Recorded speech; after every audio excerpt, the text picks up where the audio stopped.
Oh man, I cannot believe you're actually here. Just so happens we have room at the table. Pull up a chair.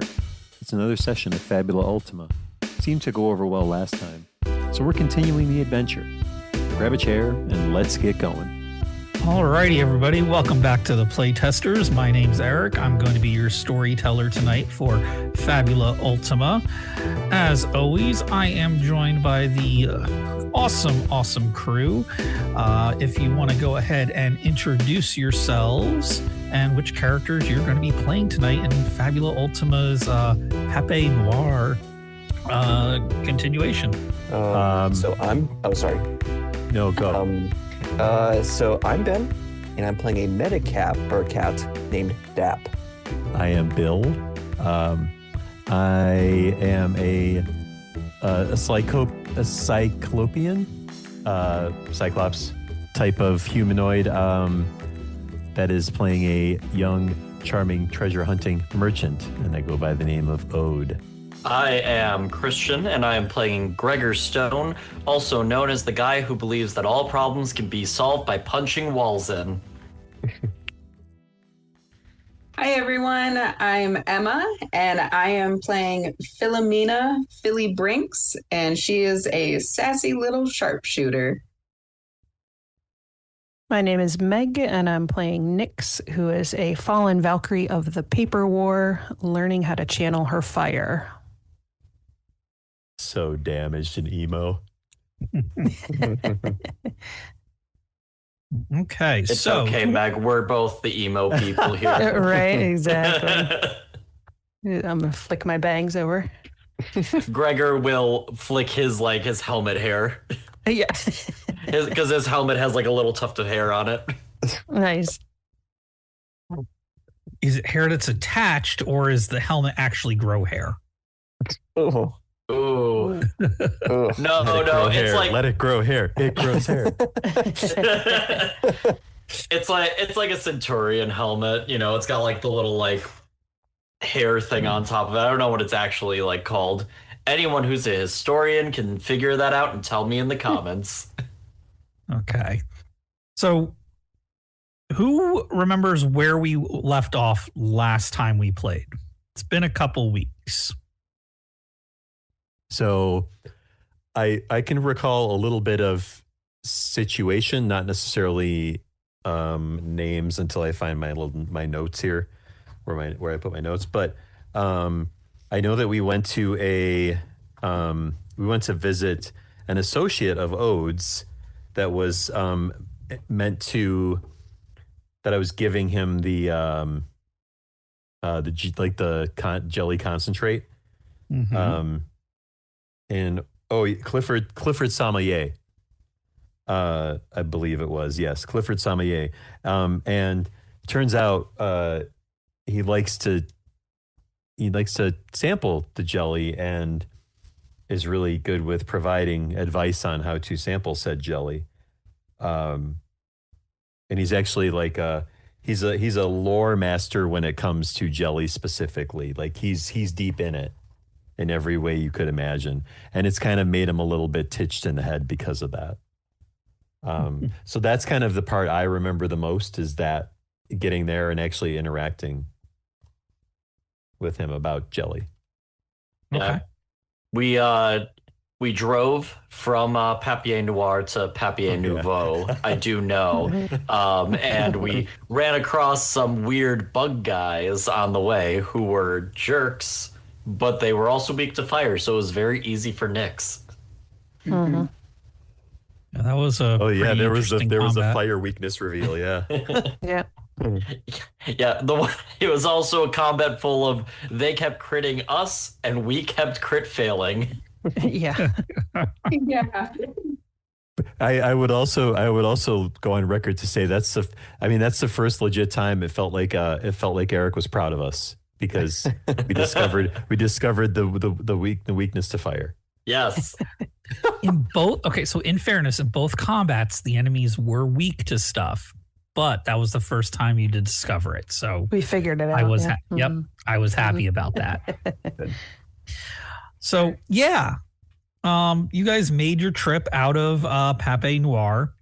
pursued by the Clips, these secret police who are trying to keep a pretty tight hold on the paper industry over there and in the area at large, to be honest with you. After Noreen you met with Noreen in the caverns below Pape Noir and found out about this new source of paper plants, the bamboo.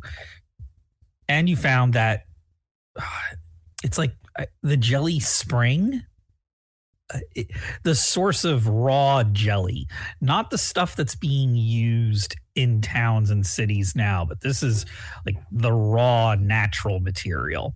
And that's when you made your way over to Cliff's little place there. And I remember, from what I remember, we left off with you guys handing the sample over to Cliff. But there wasn't any kind of reveal on what the jelly was. Is that correct? Yes. Yeah. I believe so. Okay. Yeah. Perfect. Okay, so Cliff's got this. What did you transport the jelly in? It was like a wineskin style thing. Okay. Like canteen wineskin type of. And a little cat dish, like the little can. Oh, yeah. Also, if I may just propose a name for this, Primal Jelly. Is that the name, or is? If I may propose a name for it, I mean, Primal Jelly sounds like we should name it. Primal Jelly, the Extreme Gelinator. Oh. Sorry, my 90s kid was kicking in there for a moment. No, that's I was 100% like getting inspiration from like a bunch of anime and like JRPGs that I've played. And primal's like the word that they use for like, you know, like the first thing of something. And that's what this feels like. So Clifford's got this wineskin of jelly and he's looking at it and he's like, where did you get this? This is pure. This is unrefined. No, We found it in a from like a cave. cave. Yeah, this is like a Yeah. cave. Yeah, we just found it. That's Pretty where you cool. find jelly, right? Well, I mean, they got wells that they dig and they pump, but whatever we end up using, it's nothing like this. Yeah. Jellies from caves. You know, we use it for, you know what we use it for, fuel and all kinds of stuff. And he pours a little bit of the jelly out on this a little small glass petri dish, and he goes over to one of his microscopes and takes a look at it underneath the scope. And he scribbles some notes down. Huh. It doesn't even look anything like the jelly that we have doesn't even look like normal jelly. That stuff, the refined stuff, like it has a sort of like chemical look to it. It's uniform. This stuff, it's just kind of all, here, take a look at it. Who's going to look first? Ooh, me. Okay. This sounds So- like an Ode thing. Ode One big eye Ode gets runs over, big. bounces all excited. Yeah, his eye just ooga, right the one eye, and he just kind of runs over, and like he's trying to look at through like the microscope with the one eye. So he sticks under the petri dish of regular jelly. He's like, here, you see this? And it's very inert. Like it's just it's there, right? It's Yeah, jelly. yeah. Like it's there. Then he sticks under the sample that you brought, and you can see it's kind of like it's excited. It moves, even though it's stationary. You can see kind of movement inside of it, like energy. Oh shit! This is pretty. This is different. This is different. Yeah, back when we first started, jelly research way back before, when I first discovered it, scientists were claiming that it could do absolutely anything. it can solve all the problems we were having. And of course, that sounded like a fairy tale, a pipe dream. Like there's no panacea that solves everything. But they were convinced that jelly could. Anyway, what you see with the stuff that we use now, the refined material, it's just there. Yeah, it could be used to fuel the vehicles or power a house, but your stuff, it's everything. Like it's just the molecules are all excited and it's bouncing around. It looks like it could possibly be used for it. Like it hasn't been forced into a shape yet. Cliffy, you know what you always used to tell me all the time, just to, a little dab will do you, pinch between your cheek and gums. You want to really see what this stuff is about. Well,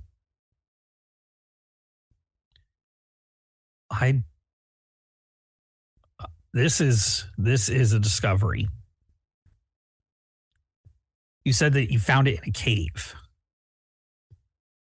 Yeah. So I think we need to get that place secured. They're going to go look. I mean, it kind of is now, sort of. Sort of. We made like an avalanche and stuff, right? Wasn't that what we did, Philly? Yeah. Yeah. There were some explosives, I believe. Cave was a problem, so we blow cave up. Yeah. But just the entrance to the cave, right? Like, so it's like kind of sort of like they'd have to do a lot of work to get in there. Okay. But they could get in there eventually, is what you're saying. I mean, so yeah. Okay. Because we wanted to be able to get back in there at some point, yeah. Well, this is the single biggest discovery since jelly. Yeah. I kind of had a feeling. Guys, we're going to be rich. This is so cool. That's really nice because I don't think any of us have a Zenit to our name. Yeah. I'm holding, but Yeah. Speak for yourself, Gregor. I keep having to pay for the bar tab of Dab. But he just drinks like a saucer at a time. Yeah. Do you know how many saucers we've gone through, Dab? It's a lot. But that milk has stained his little whiskers and the little mustache.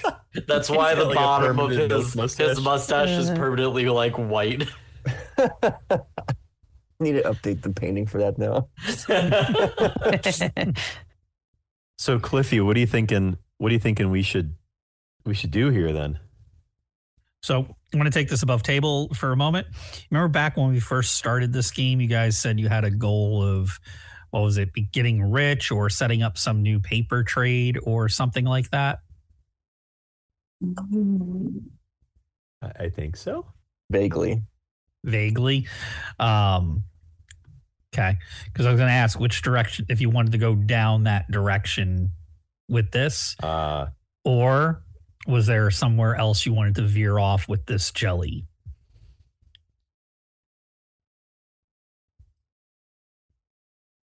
What do you guys think? I don't know. I think we've been pretty like honed in on the whole jelly thing. Okay. But I like the idea of us trying to monetize it in order to be able to do with as we will, whether it's to start our own rebellion or whatever, right? Like we don't have the funds or capability to kind of go down that path yet until we've got some sort of stream of income coming. Okay. So Cliff, would Cliff be somebody who has some kind of ties with any groups that might be interested in that kind of action? I feel like he would know people in the market Okay. for jelly, both above and not above board. Okay. Because I think that this is a good point of Fabula Ultima to highlight something else that the system can do mechanically that we haven't done yet. At least I can't remember if we've done yet. If we have, please correct me. But spending Fabula points to add story elements to the game. We know that we can use them to make rerolls to our dice, but something else that Fabula Ultima as a system likes to do is have the players take a more active role in world shaping. And one of the things that they can do is spend a Fabula point to add story elements into play to help them go in the directions they want to go in. So, does anybody have any Fabula points they want to spend in creating this pathway?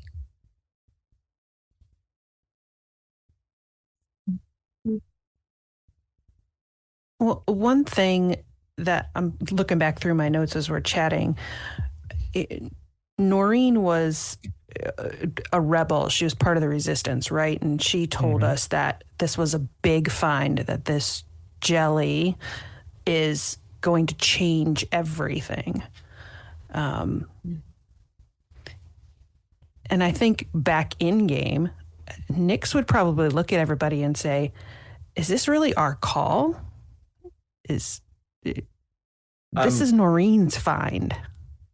Well, I agree. I don't know if it's our call. Maybe the jelly belongs to the people. I mean, if it was Noreen's call, wouldn't she be here?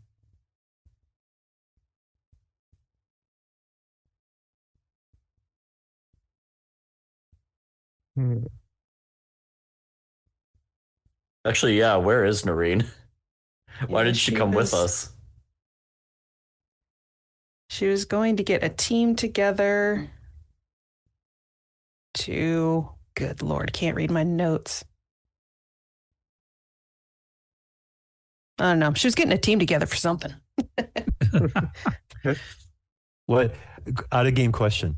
You said Fabula points, right? In order to use, yeah, okay. I have You can 0, so spend I a can't do anything. I have 0. Oh. Yeah. If you have 0, you start off with 1 at the beginning of the session. Oh, okay. Then I want to spend 1. My bad. Okay. But I kind of want to. Am I allowed to collaborate on my story? Absolutely. Thing? Okay. What's your idea, Bill? So, what I'm thinking is that we need to go down a path of somehow trying to. First, we need to understand what this pure jelly can or would or will do. That's one. But then, so I feel like that's step 1 is understanding what this stuff can even do to determine where we want to take it, whether it goes to the people or it funds us doing more to help our fellow citizens, or if we want to start our own. To the point of what we said at the beginning of start our own business to fuel and fund activities that we want to do to, I guess, sort of change our respective cities into more of a harmonious scenario, if that makes sense. So if I remember right, from world creation, we were really hating against just basically the corporate entities and how it's kind of like ruining the environment. So I feel like, I don't know about you all, but maybe taking it in a direction where we're not making it into a business. Maybe we're seeing the negative effects of like business inside, like, corporate level. So maybe finding a way to make the jelly into something almost like a gift to the people, where it helps us like a free resource. This is just an idea, but maybe we'll have to come down like an avalanche on all of these corporations. Oh, I got it. Yo, just in case nobody got my reference. So the path forward will be, we will take this pure jelly and we will lord it over the respective powers that be, and and potentially scare or intimidate them with it, and then share with the people in order to make them strong enough to stand up to the man. You feel me? I like that a lot. Yeah, maybe. I mean, maybe no. If we gotta offload a touch just to like fund some stuff, get a little bit of zeniths in our pockets, we can do that. But and then also we have to secure though where it's coming from, right? So we're gonna have to like go back and get people to, maybe it's Clifford and whoever else to go back to actually getting like securing the location, which I don't think will be easy. If I may add to that, maybe the the pure jelly doesn't need to be refined. So that's why that's why the corporations want to stop people from getting it. So what are we creating here? What's the story element that's going in? Because we're spinning off into more world building. I kind of want to steer back things into actionable areas. Keep the jelly from the keep the corporations from getting their hands on the jelly and give it to the people. That's the overarching storyline direction. Exactly. What's the thing you're creating though with the Fabula point? If I may kind of like expand on what I was meaning with it. Mm-hmm. We're trying to give the pure jelly to the people because the corporations need to refine jelly normally, and this stuff would put all of the refineries out of business because it doesn't need to be refined. Right. So the thing we're going to create is now event or thing.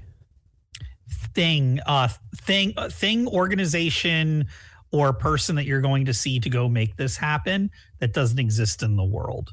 Okay. And then the event we'll get to the event. That'll be the natural consequence of play. Okay. We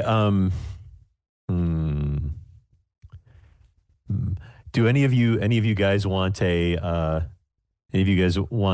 add a add a family member in the mix?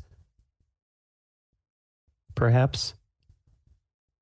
Cats 'Cause have I'm litters, thinking- so So I'm thinking like if somebody has like a brother, a sister, or an aunt, or an uncle, or something within their family that is maybe a connection that we can go to that can help us plan the way to distribute the jelly or something. See what I'm saying? yeah. Mhm. Billy would probably have someone not necessarily family, but kind of what I had in her like backstory was she was really good at supply runs, like in between There you go. places. Okay. Might have Got it. someone that she So knows. yeah. So here's the thing. I got it now. So we're gonna have Philly. Philly needs to connect with her connection. That Philly can say who that name is, with the connection of the whole, doing supply runs, and then that's the person we leverage to determine how to best get that jelly out of the cave. Perfect. There you go. We'll say his name is Lem. Nice, love it. Lem, where is Lem? Sorry that took a while. No, it's all good. Good. Lem, he would probably be wherever he would be able to find like the most business. He'd be more the guy that likes to like move product around. You can place him anywhere you want him. Anywhere I want. Well, He could be in this town. He could be back in Pape Noir or somewhere else. okay. This town. Okay.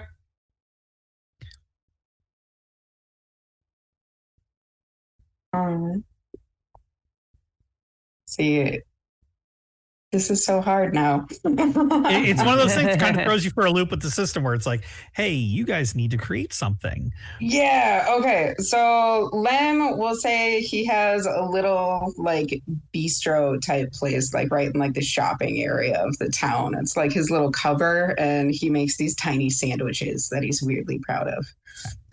So Cliff's looking at this stuff and he goes, do you have anybody that can help us with this? We definitely, I'm gonna go back to the source if you can tell me where it is. But, you know, if you have anybody that can help us secure this or keep this out of the hands of the corporations, that'd be great. Hey, Philly, you got a backup around here, don't you? We could take what's in the flask over to my buddy Lem. You guys hungry?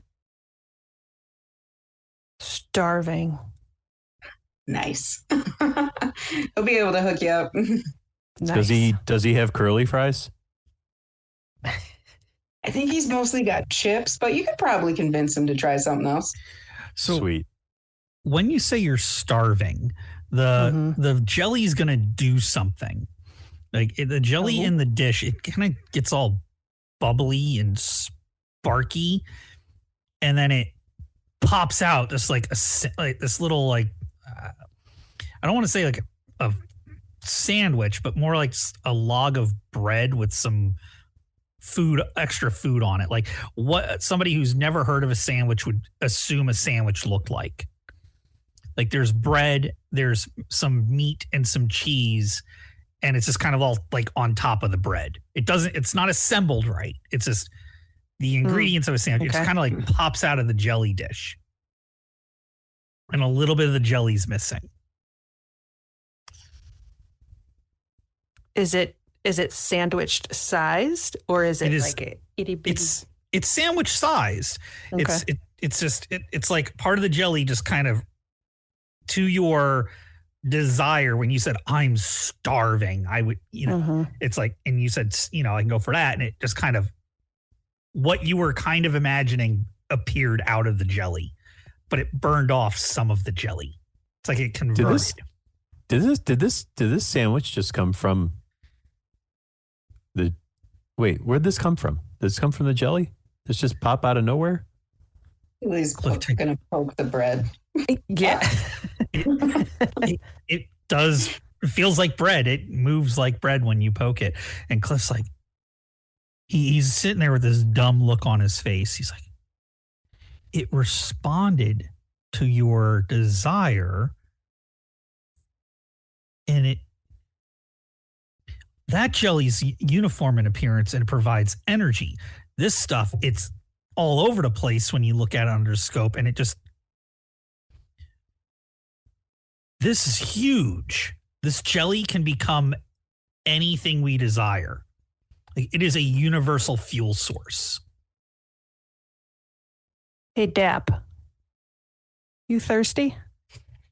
Oh, heck yeah! And he kind of just sees like little like dry tongue, just like the little tiny cat lips. He's like, "Of course I am." Ask the jelly for a glass of milk. Let it be known, I'd be trying to eat the sandwich right now while y'all are just talking about stuff. So Tastes like a Show sandwich. what a sandwich looks like. The best way I can describe it is the best way I can describe the sandwich is it looks like it's everything that you wanted in your food, but it's just put together wrong. Just like upside down, yeah. yeah, like if you were to explain a sandwich to somebody who's never heard of one before, and they just try to make it, based off of like the most rudimentary description, like it's stuff on bread. That's kind of what you ended up with.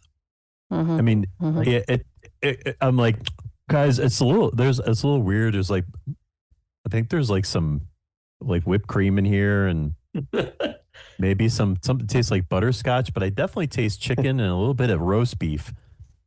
This is pretty. Oh wait, so don't eat it all. Okay, and you see like there's like a quarter sandwich left, and I hand it to Philly. Well, I do look at it. I'm like, Yeah, and so like you see him like just like Dap just kind of prounces, like his little tail just kind of like flops in there, and he's like, "Yeah, I want a glass of milk right now." Do you really want the glass of milk, or are you just trying to get the jelly to give you a glass of milk? Mm. Dang you. I'm gonna go with I really want a glass of milk. So you get milk,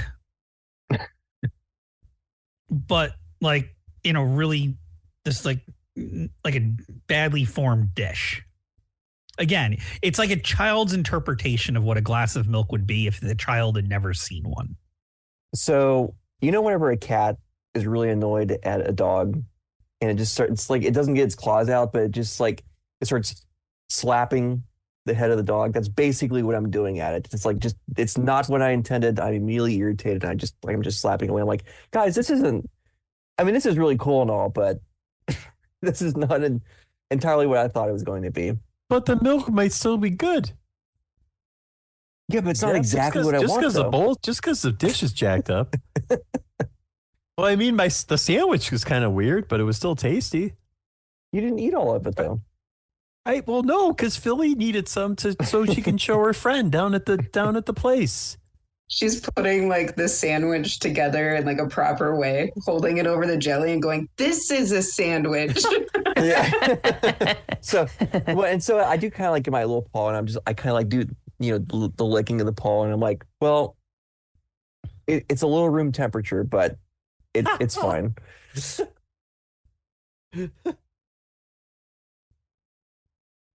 That's great. Okay. So Cliff's, he's a little confused, but he's really excited. He's like, so they refine it. It's only useful for one purpose. You found the unrefined raw material, and it appears that it could be used to do almost, it can make food at least. I don't know what else it could do. This must be why the Clips and over at Pape Noir have such a stranglehold on the jelly trade. If it ever got out that you could use this to make food, never mind what else you could possibly make out of it, it would instantly collapse the economy. Like the entire economy everywhere. We wouldn't need to buy or sell or make things. We could just use the jelly to fabricate it. You said you knew somebody here in town. Yeah. Pointing over at Philly. What can they help us with? Well, a couple years ago, I used to work with them on just figuring out how to run supply back and forth. They're usually really good about their contacts, and they usually have a pretty wide network of people we'd be able to work with. All right. Well, one thing's for clear. We can't let this fall back in the hands of the Clips. We need to get this. We got to get this knowledge out there. And he's going to pour some of the jelly, just about half of what's left, into a beaker for himself. He's going to put a cap on it, and he's going to go hide it somewhere in his in the room that you guys are in. He's going to give the rest to you, and he's like, take this to your friend, and you guys need to come up with a plan on how we're going to keep this secure, keep the Clips away from it, and then get the information to the people. I'll run experiments here on what else we can use the jelly to make. But you guys need to figure out how we're going to keep this safe. And he grins, a little bit below his big Coke bottle glasses. He's like, well, we bring down the governments.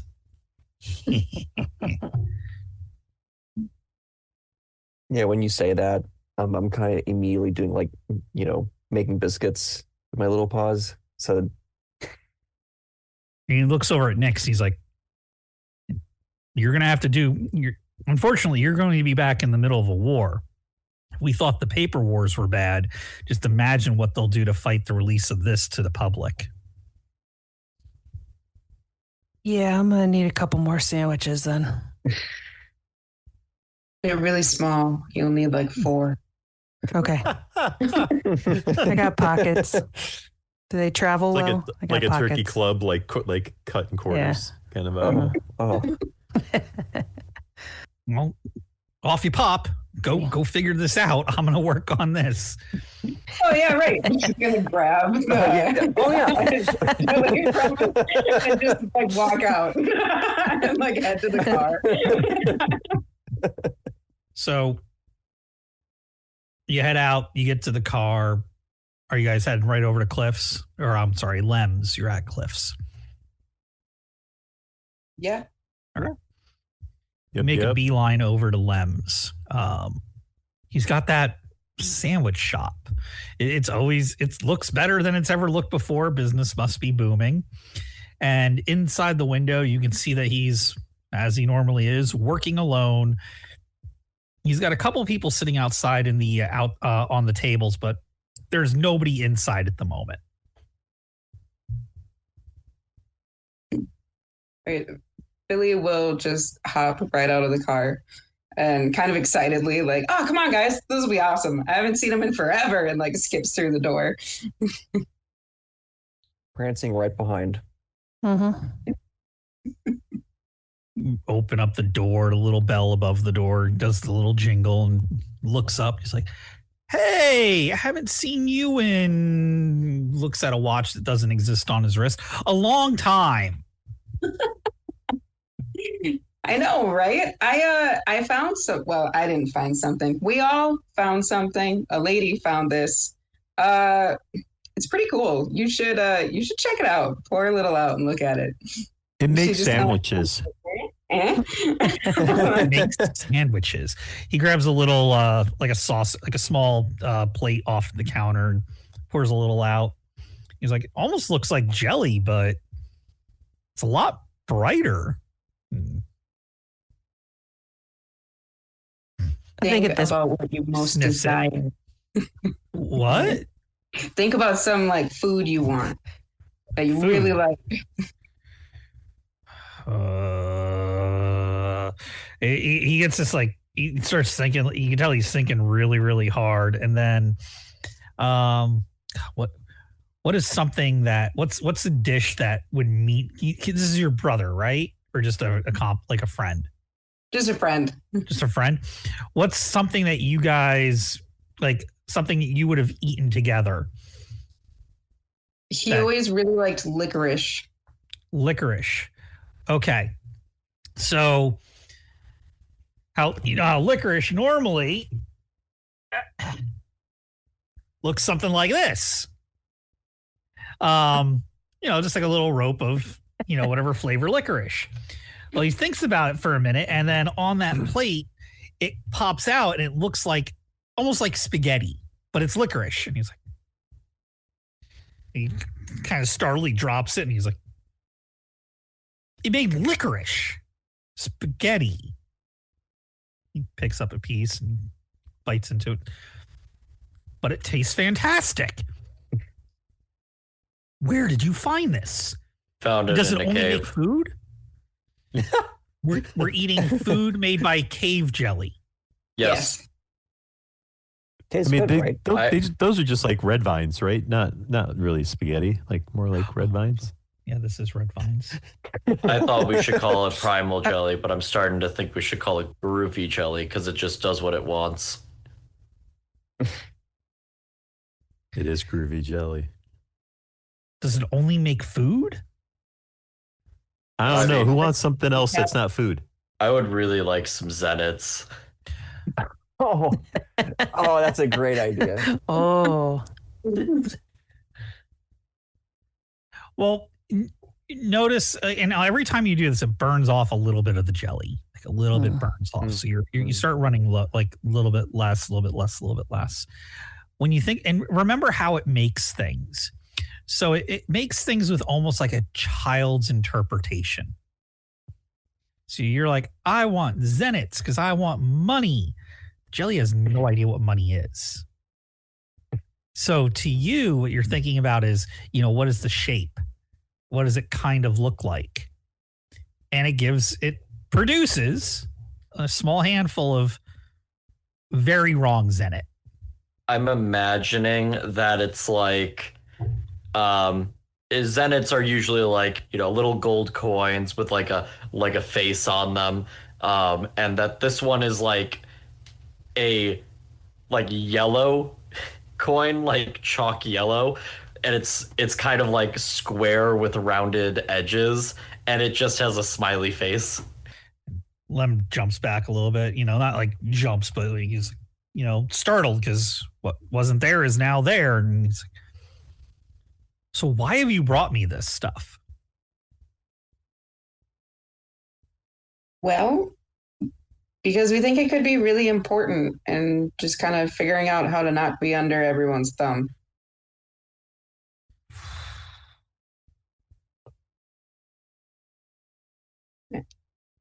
And you're usually the guy I would always go to, so I brought it here.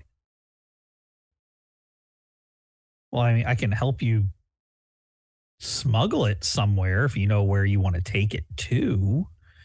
I have no earthly idea what to do with this, though. I'm a smuggler. I make sandwiches. I transport things and people. I'm not the idea guy, but where did you get this? In a cave. Does anybody know you have this? The clips. The clips know you have this, and you came to my shop. Yeah. We thought it was a good idea at the time. You're like a trustworthy person. My bad. It's okay. We'll figure that out. But they know you have this. Most definitely. Well, they knew we were. We beat up a bunch of them, but then one got away. They also know where to find more. Mm-hmm. The clips know where to find more. They know where the source is. And he looks at each one of you. He's like, they know that you have this. They know where you went. They know where the source is. Oh. Yeah, Lem, I think that you caught on very quickly. Philly, this is a very smart man. I told you. Yeah, I'm very happy he was able to get all of this very quickly. So he looks at you and he goes, I'm not saying it because I'm trying to understand it. I'm saying it to make you understand it. I don't understand. What am I supposed to be understanding? He's mad at us. What? Why are you mad at us? What did I do wrong? I'm not mad at you. Don't say disappointed. He's disappointed. What did I do? I didn't want to make you disappointed. Also, a little. We're you guys are already behind. Is the thing. The clips have a head start. They know where it is. Oh, it's okay. We blew up the cave.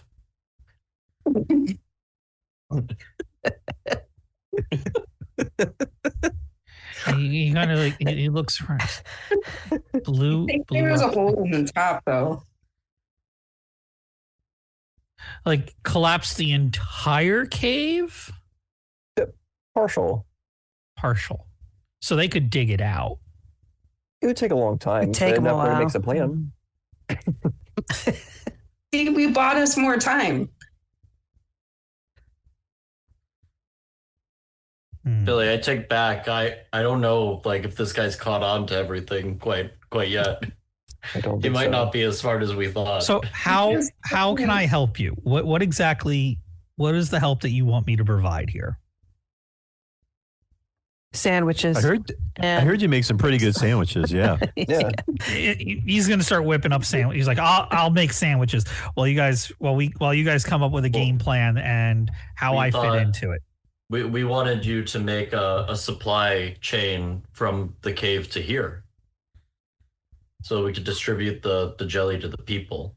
If it's being distributed, then, it's being guarded in the cave.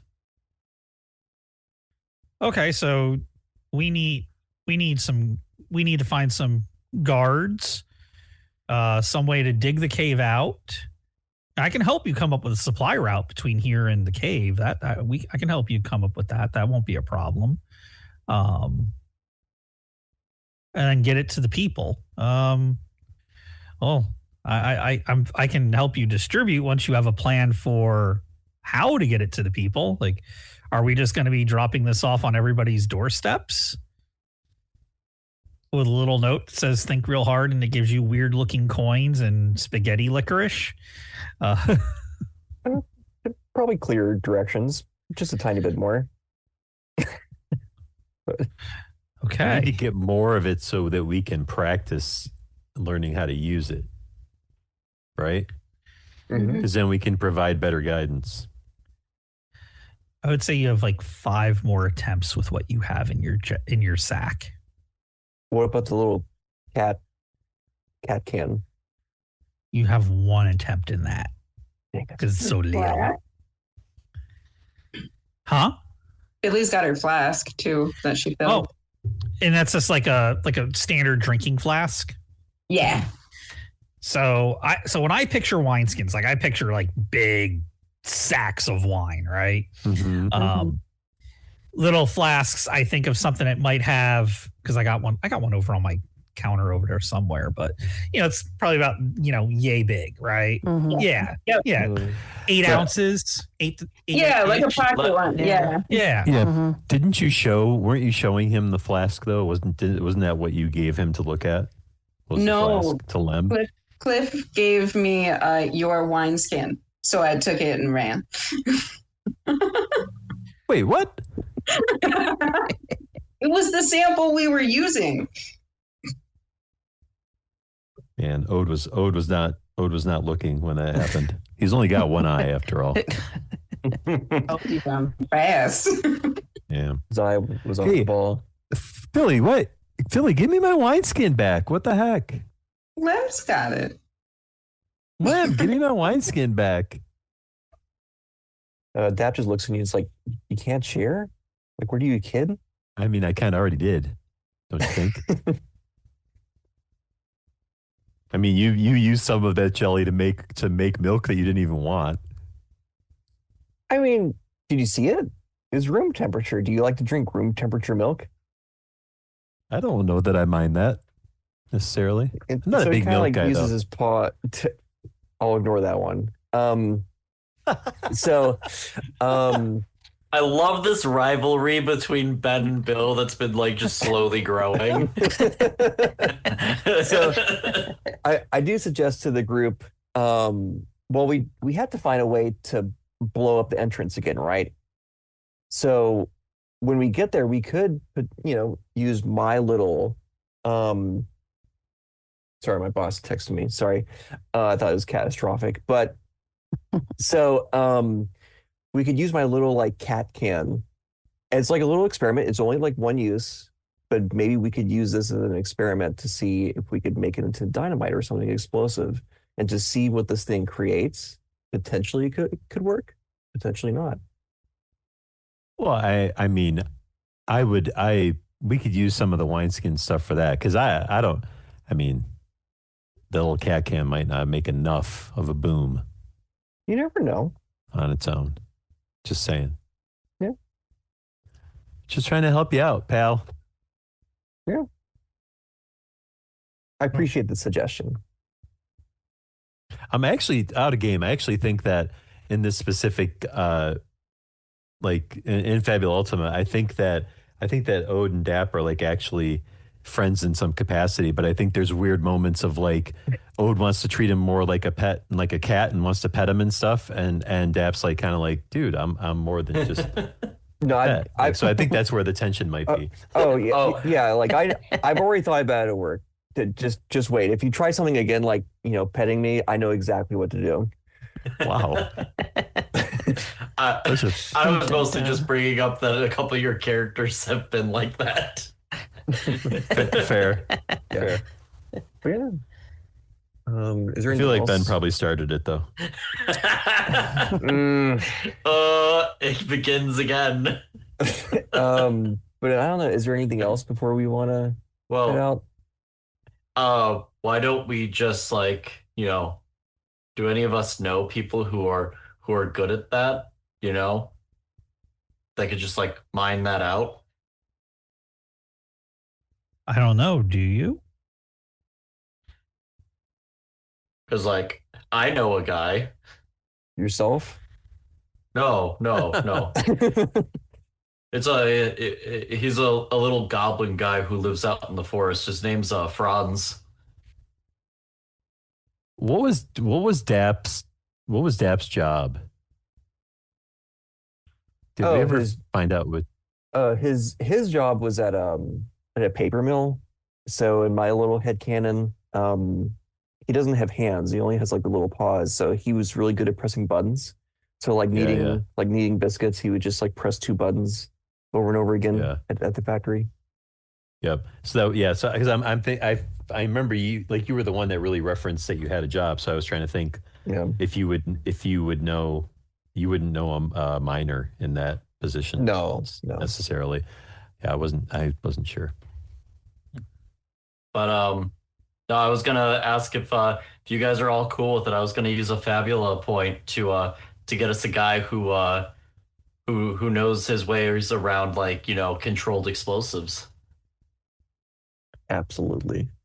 Yeah, so there's no way this could go wrong. This sounds so Gregor knows this guy in the forest. He's helped him out a few times because as you guys might not remember, Gregor is a monster hunter who handles monsters out in the forest between Papier Noir and Nouveau.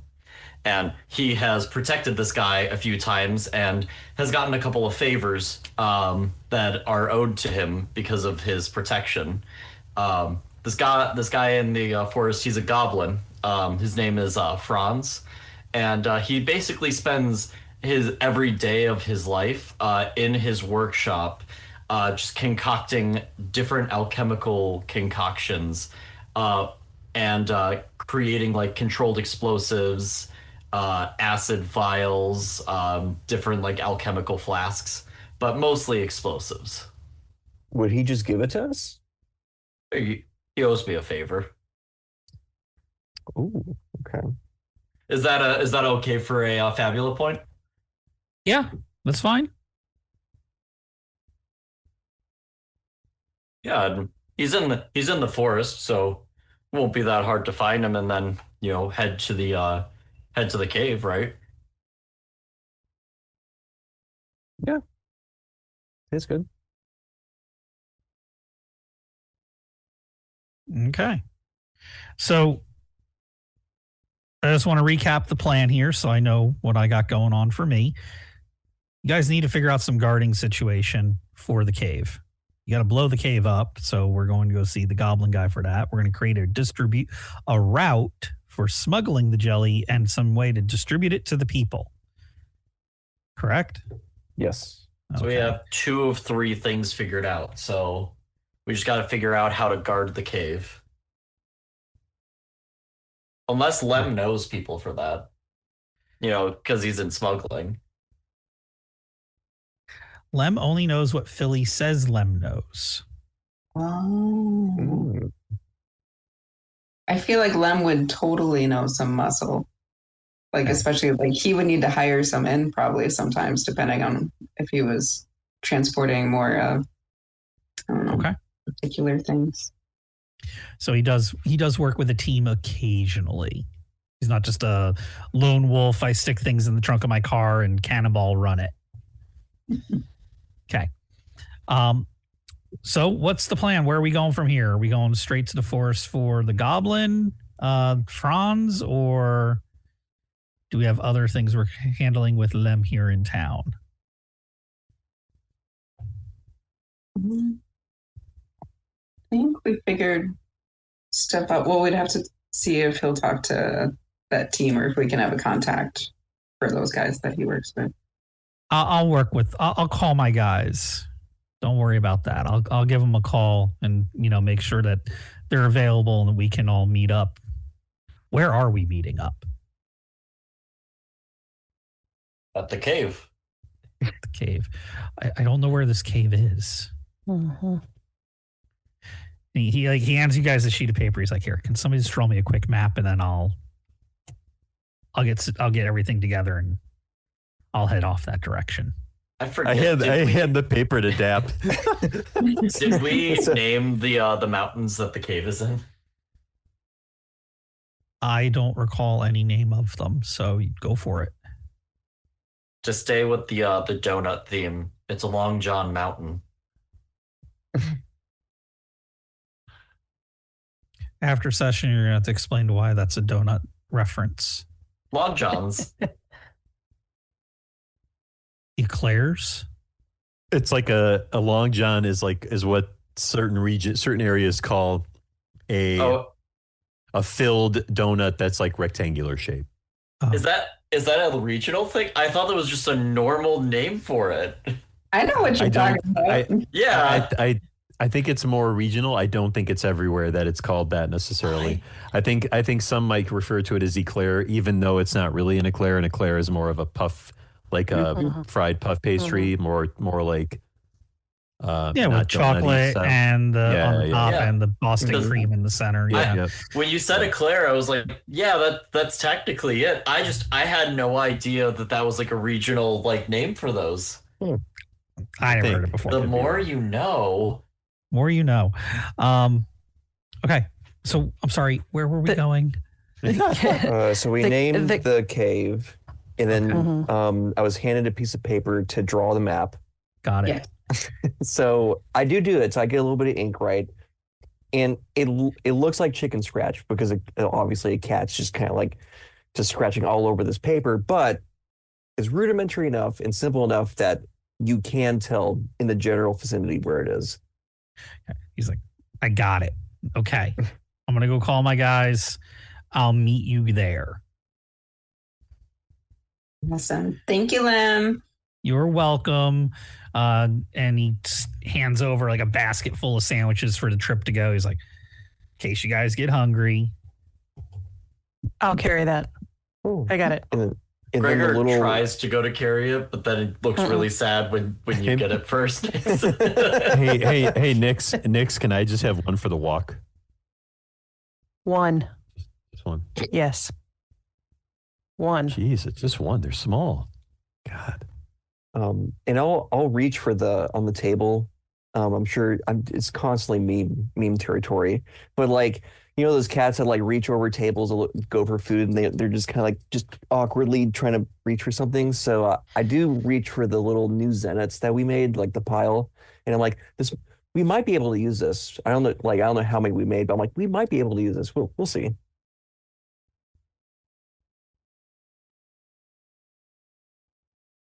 Okay. So you head out. How far away is this Franz's place from where you guys are? I would say that it's pretty in the thick of the woods. How many days does it take us to get from here to Papier Noir? It was 3 days.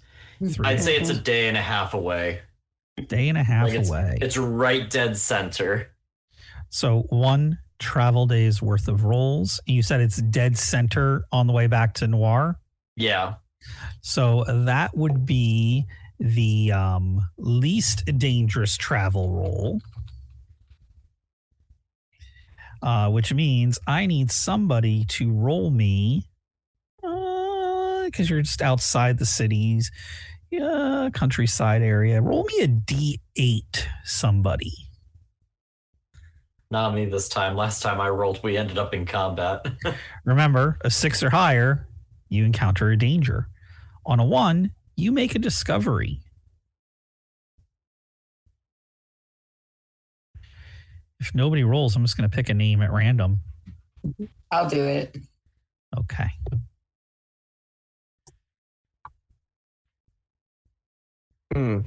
Oh, look at that. Look at that. Would you look at that? There's too much Never enjoyment. doing it again. Well, Lucky number 7. Forest Lake. Okay. You encounter a danger. What kind of danger do I want to toss your way? An easy Wops. Yep. Yeah, I could do an easy one. We can do an easy one. Oh God, this is not gonna be good. a funny one where like, we just like we trip and fall and laugh about it afterwards, right? No one gets hurt. Oh, you know what? These are fun. Where are they?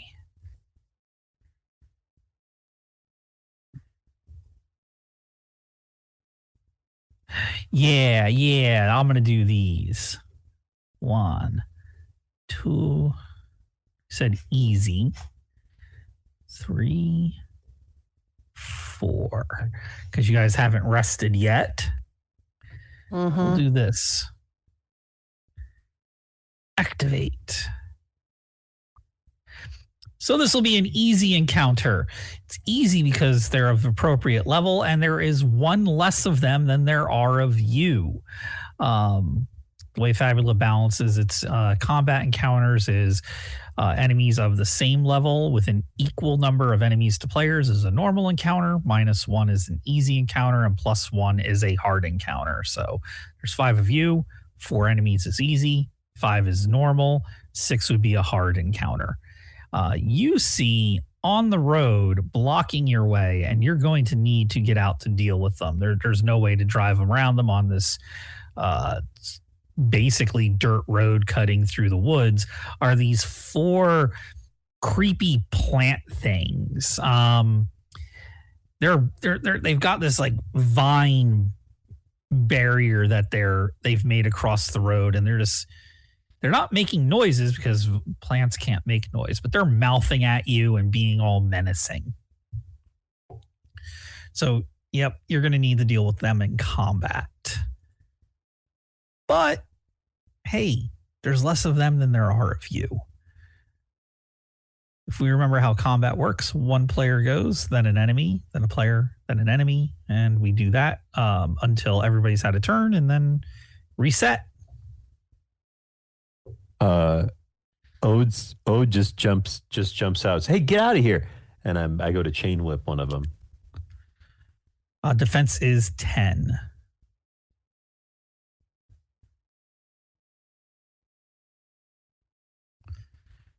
Not quite. Womp womp womp. The whip hits it, but it's not enough to break any of the bark. As always, I do my who gets hit by random, and I'm just going to go straight down the line.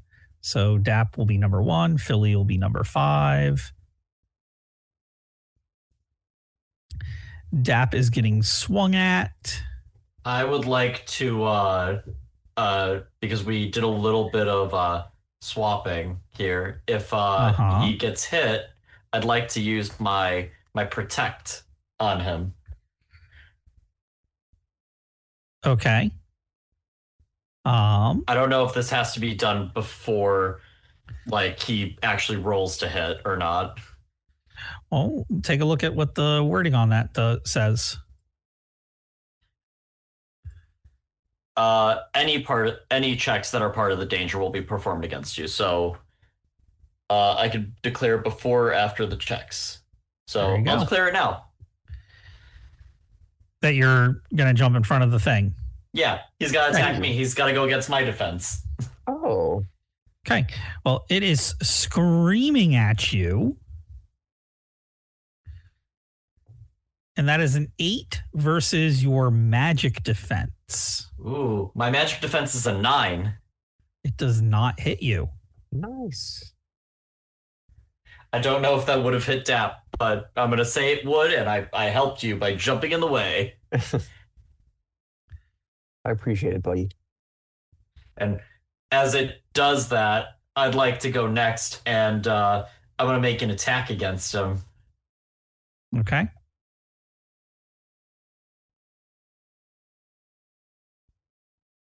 I don't think that's gonna hit though. Dice look a little cocked on my screen. It's an 8. Yeah, that would not. They are a defensive 10. Because you helped me, I can do my trust in you and use a Fabula point so you can re-roll. I could re-roll the 3 instead of the I could re-roll the 3, right? Yeah. Or you can improve the result of the check. Then if you have a bond towards that character that you recovered. So yeah, you could just re-roll those if you want. Yeah, do I just re-roll both of them or do I just just roll one? You can re-roll one or the other, or both. Okay. I'll re-roll my dexterity then. Okay.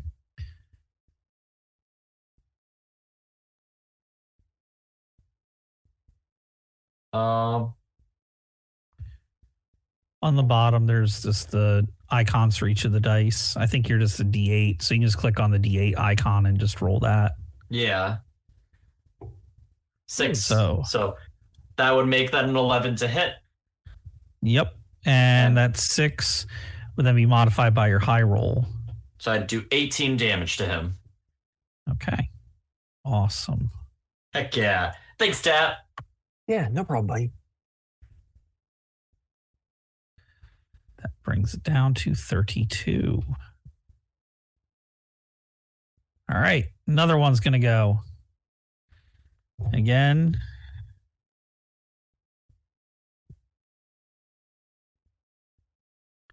Number 3. Screaming at you. Does 6 hit your magic defense? Nope, that's a 13. Okay, well, it misses. So Nick. No, you go ahead. Go ahead. Okay, I was going to say Nyx will just swing right back at the one who attacked her. I will first invoke the elemental weapon and make it fire. And I'll swing my rapier.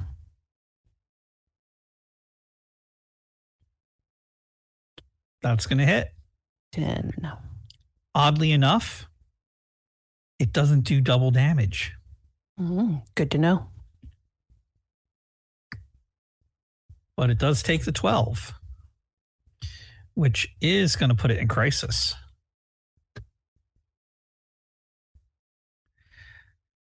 I'm just going to have this one take a vine slap at somebody.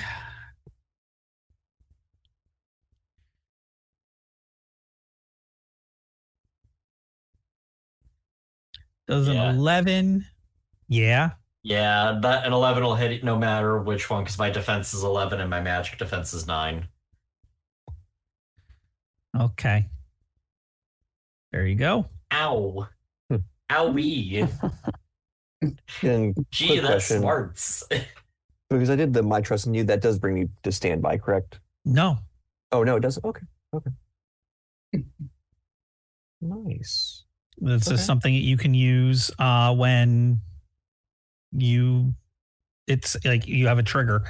It's not an act. It's an action, but it's not an action. Okay.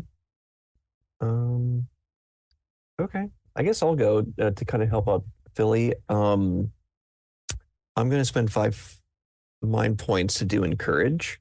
So, let's see. That creature recovers SL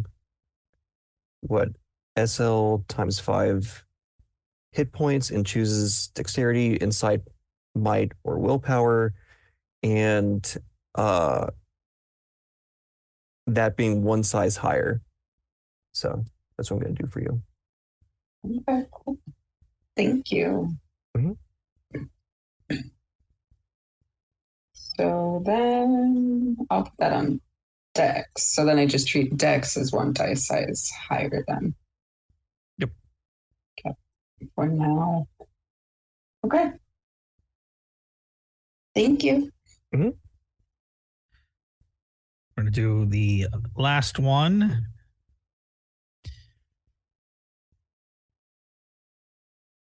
And he gonna vine slap you. No, he's not. He's not vine slapping anybody. All right. Well, Philly will finally jump out of the car and whip out her pistol and try to fire on the one that did damage to Gregor. And pistol. That is gonna smack him. And which one did you say? The one that hit Gregor? Yeah. Can't remember if that was the second one or the third one. I thought it was the third one. I think it's the third one. I think it was the third one. I think so. We'll give it to the third one. And that's round. Everybody comes forward. And a player gets to do a thing. Well, I'm just going to shoot, so I'll shoot again. Okay. Nice. We'll go with the fourth one. The fourth one. If I can get these two. There we go. All right. One is going to do its... we're going to have it scream again. And it's going to scream at number 2. That hits me. Hits you. Okay, it does no damage to you, but you are now shaken. Shaken reduces your willpower by 1 die size. And it gonna go backwards. And that's a player. I would like to try chain whipping again, Do it. if I could, please, and thank you. Because I don't have any inventory points, so I can't do any of my fun stuff. Oh, we should have restocked those in town. Yeah, I need to remember to do that. Hey, almost a critical. Almost. But you did hit. Okay. You did hit. So which one are we smacking? 1 through 4. 4. Number 4. You have put him in crisis. This little plant is not happy. This plant here is going to go ahead and do a vine slap to number 5. I'm assuming you have higher than a 7 defense. Okay. Yep. So it misses. It misses.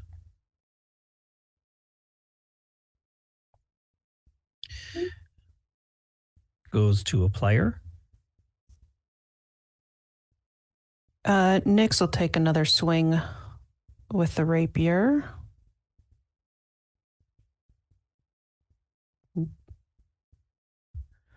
And dice are just not, they're not rolling hot tonight. Mm-mm. This one's going to go ahead, do a vine slap as well doesn't matter. 4 is not going to hit anything. Dap, my good sir, shall you go first? Yeah, sure. Let me do encourage on you. So I'm gonna spend 5 mind points. So the same thing as Philly, what I'm doing to you. What does that do? It increases one of my dice.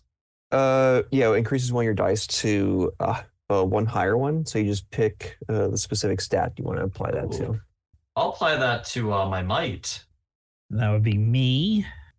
The last one.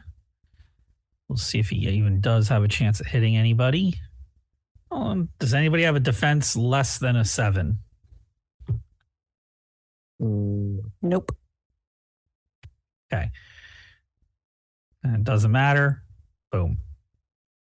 Gregor, you're up. All right. Yeah, the one that smacked me, which I think was number 3, this guy. Mm-hmm. We're gonna take him out. I don't think that'll hit him. So close. So close. They have a 10 defense. Nuts. It is what it is. Yep, but that's player reset. And one of y'all get to go first. Does your ability tap just continue for the fight? I think it's just that The turn. that round. Yeah. So I have to do it again to someone else if I want to have that effect happen again. Courage. Hold on. Duration. Until the start of the next turn. Yep. One turn. Because I could do it right now again if you want to have it. No, I'm all good. I am just gonna go straight for that guy again. And just see if I can hit again on the new turn. Okay. Nah, it's not gonna happen. Dice. These dice, let me tell you. You live by the die, you'll die by the die. Hey, that's a critical. Ooh. I will use my guardian to jump in front of this. It was going to hit Dap. Nope, it's gonna hit me. It's gonna hit me. Okay. I'm protecting him. Oh And my now that God. I'm in crisis, I can use Heart of Darkness. And I have a bond of hatred towards these creatures. Let me see something. How much damage did you take? You took 11, correct? Yes. Okay. So that actually should be an additional 5. Yes, because I'm shaken. And 'Cause their you're shaken. ability, I saw it, they do extra damage to me. Yep. All right. All right. He hisses in gleeful. I'm in front of Dap, just like hands out, and I'm just like, I got you. But hey, there's one other thing. I gotta do something here to you guys. Oh. Oh boy. Because there was a crisis that happened. So what am I going to inflict on you? You know what? I'm gonna give no statuses. I'm just gonna take an advantage on my next roll. Hmm. All right. So I think I'll go first, and I'm gonna heal you, Gregor, because you protected me so much. So, because I'm gonna heal, you recover 40 hit points. Damn. Jeez. That's a lot. You said 40? Yeah, 40 hit points. Oh my goodness. You should picture him go. And it's up to 3 creatures. So yeah. It's 10 points per creature that you affect. Yeah.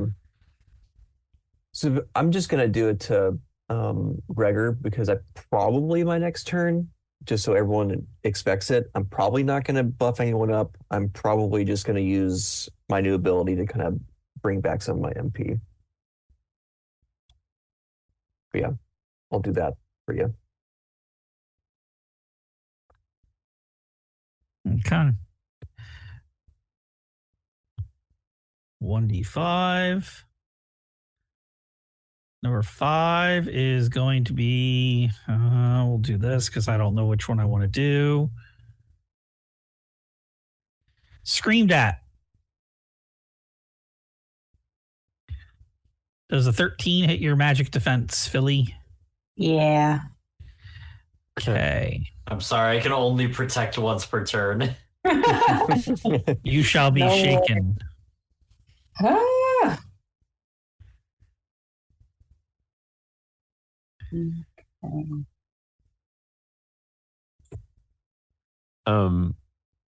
Ode steps in, seeing that happen to Philly. Ode steps in to chain whip the one that just attacked her.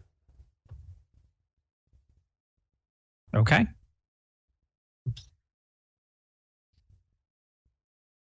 I didn't mean to do it twice. Ended up being the same thing twice, just with 2 different rolls. Yeah.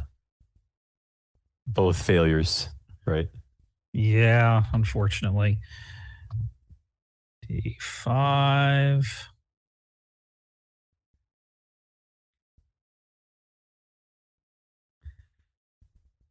Does an 11 hit your regular defense there, Philly? I think that's what Philly's at in 11. Yep, so it does hit then. Okay. 11, but there's that extra 5 for 25. Okay. Okay. And it goes backwards. Man, those police have just been running their sirens for the last 20 minutes. So Philly's not feeling very well. So I think what I will have Philly do is she will do encourage on Nyx. And just be like, Nyx, I really need some of your mighty fury here. Let's go. So we'll do encourage. So what does that bump me? So you can pick Dex Might or the other two to bump it up a dice and have that be at a higher dice for your turn here. For damage. Let's see. I'm going to bump my dex up to a D8.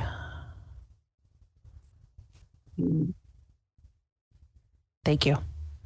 Mm-hmm. I got sandwiches. Do you need a sandwich too?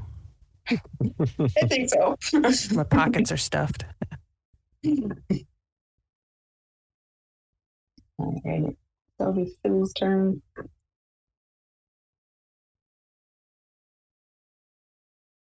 Okay. That brings up the last one. We're just going to do a vine slap, see if it hits anybody's defense.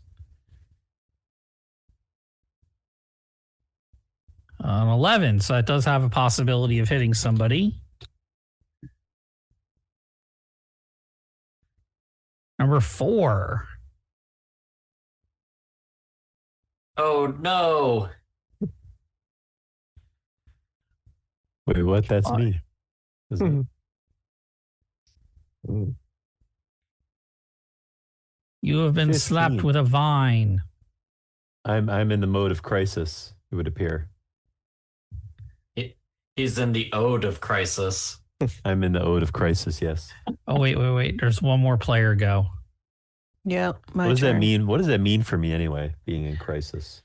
So for you right now at your level with your skill spread, absolutely nothing. Okay. Certain classes like Darkblade, they have the ability to have a form a bond of hatred toward an enemy if they go into crisis, and that allows them to use agony, which gives them hit points and mind points back when they hit something that they have a bond with. That's other classes other classes like the Fury can do extra damage while in crisis. Gotcha. Okay. Enemies sometimes get different attack modes or lose defense abilities.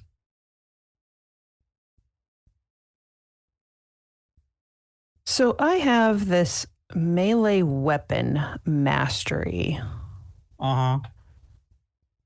That's you gain a bonus equal to skill level on all accuracy checks with melee weapons. Is that automatically calculated when I swing my rapier? It is. Just by default? Okay, got it. Just wanted to make sure that I wasn't missing a setting somewhere. All right, so we're just going to swing that rapier again. That's going to definitely hit. Yep. 1, 2, 3, or 4. Let's do 2, please. It's 15. Oh wow, so close. 5 hit points left. Dang.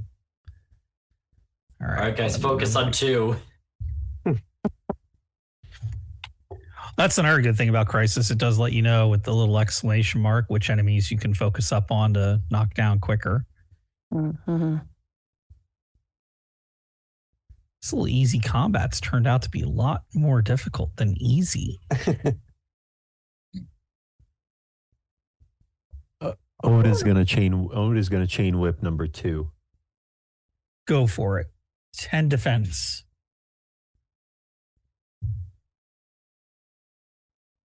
Does Cool. not. Man. I think I got something in my eye, guys. 5 defense. I don't think 5 hits. 5 is not hitting anything.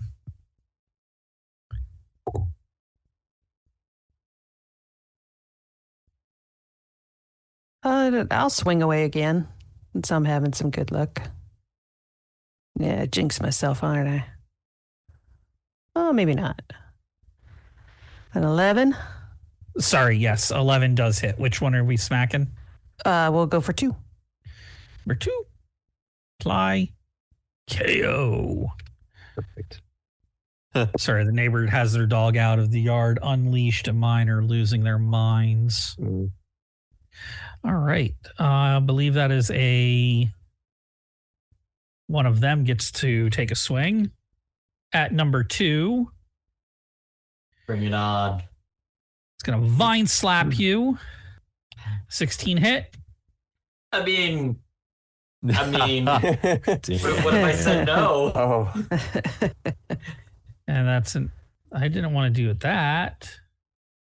Wanted to apply it to that. And the extra 5. Oh yeah, Got smacked pretty good there. Vine slap. yeah. I don't like these guys. I'm gonna go for the other crisis guy. Try and take him Okay. down. 11? 11 is going to hit. Heck yeah! I'm gonna deal 20 points of damage to that guy, and this is the whole reason I wanted to take Heart of Darkness. Agony brings me extra health and magic. Oh, nice. You said the last one, right? The one in crisis, yeah. Okay. Yeah. Go. All right, this one's going to go. It's going to vine slap. Whoever is getting hit, I'm just jumping in the way. Number 3. I jump in the way. I've got my guardian for the turn. Okay, so that is 15 to your defense. That means it does hit. So that was 14, and then you take another 5, put you at 21, and it goes behind the thing. You 2 get to go, then reset. I guess I'll do Drain Spirit. Now, this is, if anyone's noticed, this is my first real, like, tentacle attack of the campaign so far. This is session 3. Yeah. I love that. That's great. So, do I just press the little, like... Click on the little spell icon. Yeah. All right, it's a 10 to magic defense. Their magic defense is an 8. So are you hitting the top or the bottom damage. one? Holy shit. The top one. Yeah. Top one. Damn. Apply. So I'm going to hit your spend 5. I'm going to hit apply to the token. And you recovered 11 MP because of your drain spirit usage. Nice. So that really only cost you 5. You gain 6 Okay, cool. magic points back. Yeah, entropy. Magic in general is pretty beefy in this. All right, and that leaves Phillies up. Okay. I'm gonna shoot him. Do it. And That's definitely going to do it. hey, Top or bottom? bottom. Bottom. Crisis. And that's a reset. Now you got to remember that the damage done by that drain spirit, by the way, it targeted mind points, not hit points. Yeah. Mhm. Okay. Alrighty. Player. I want to go straight for this guy. Okay. See if I can recover some more health. I believe that is a crit. Dang. That is Jeez, critical. Yeah. Nice. KO. Heck yeah. And also more agony. Right? You're so happy. I am so happy. I get to use my agony and my heart of darkness and my protect and my big spear. What are you going to be doing for your critical benefit? Ooh, that's right. I don't have that pulled up. I'm pulling it up right now. I really should have added this in as a journal page. That way I could just flip it up when necessary. But I wasn't thinking about that. That's A-okay. I am gonna give advantage to my allies to give them a +4 bonus to the next check. Okay. So if Nyx or Philly want to go, like they're basically guaranteed to hit. Cool. So I'm going to take my action, and then we can resolve the following 4 actions. R1 D5. Number 4 is going to get a vine slap, and that is a critical. Ooh. That is such a bad idea, but I'm going to use protect to jump in the way of it. You're going to use protect to jump in the way of it. Okay. There's that. Oh. And that brings you down to 9. Niner. It's okay, guys. I got this. Is a 9er. I mean, to be fair, I've been sitting at 9 for a while here. Oh, did I just save you? Heck You yeah. totally did. You 100% did. I'm gonna say that's good. Thanks, man. As I blink my one big eye and try to chain whip yet again, in the hopes that this will be the time. You get It a is Sure, not. it is plus. Mm. He gets a +4 to that, right? Yeah, he does get a +4 to that. So that would be a 9, which is still not quite enough. Nuts. I will let you save that +4 though for the next action if you would like. I Sure. appreciate that. You are a gracious game master. All right, do the swingy swings. Oh, Someone kill this guy. I can't connect on anything. I'll try and shoot him again. Do it. That is a hit. Nice. Sweet. Don't you try to steal that. Dog's trying to steal the beef jerky bag I got over here. All right, 2 more people are up. I could do encourage on you if you'd like. You talking to me? Yeah. Mm-hmm. Yeah, I think I still have Philly's bump until combat's over, right? I could just use it on another dice. Or on. Let me see. I think until the start of your next turn. Okay, Very so that good. goes back down. Then I could just give it to you again okay, because I that'll can't work. really attack like too well with this character, so I'm just trying to buff you up. So that's what Why I'll not? do. Oh, well, I'm just saying compared to everyone else with You my have little the staff. same. You have the Oh, same really? dice spread as Gregor. Oh. Your I- weapon does high roll +6. Yeah. That's comparable to Nyx's rapier, which is high roll +6. Mhm. Well, you know what? Let me try. Yeah, go for let me it. try to whack him with my staff. Mhm. So I'll just press this little icon, right? I just press the icon for this. Yep.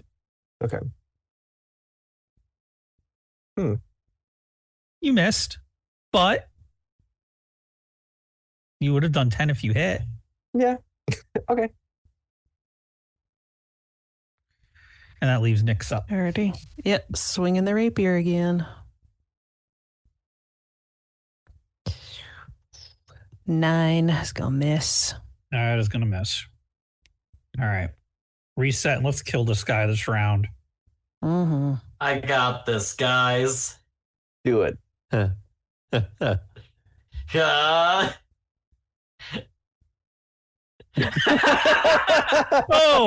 I critically fail. Oh no. Get one Fabula point right now. Add a Fabula point to your character sheet. That is a fumble. Damn. I'm not in the mood to do anything like too crazy. So what I'm going to say is faux pas. Choose a creature present on the scene and have them make a compromising statement chosen by the person who controls them. Sir Gregor, do something compromising. Oh goodness, a compromising statement. Compromising statement. Say something that's embarrassing. Oh man. You got me on the spot. Now I'm like trying to think of something. I just got. Don't worry, guys. I'll save you all as I jump in to attack him, and I fall over. I don't know. I couldn't think of anything better than that. Well, Gregor already says dumb stuff. Number 4 is getting vine slapped. Damn. That's me, isn't it? Yep. Mhm. Oh no. That does smack you. But, Is well, a vine slap? that would take down Ode, so Gregor will jump in the way and he'll go down instead. Jesus. Gregor's going to take the smack. And Okay. I'll go down. So this is our first downing. This is not Dungeons and Dragons. This does not mean your character has been killed. You're not deceased. You have reached 0 hit points. So you have the option to surrender, or if you want, your character can do like one last blazing action and die after that. But you have control over what happens when you hit a KO status. I don't want to die. Okay, so you're surrendering. I'll surrender. Okay. We will deal with the consequences of your surrender after this combat has concluded. Yay, we get to do a surrender.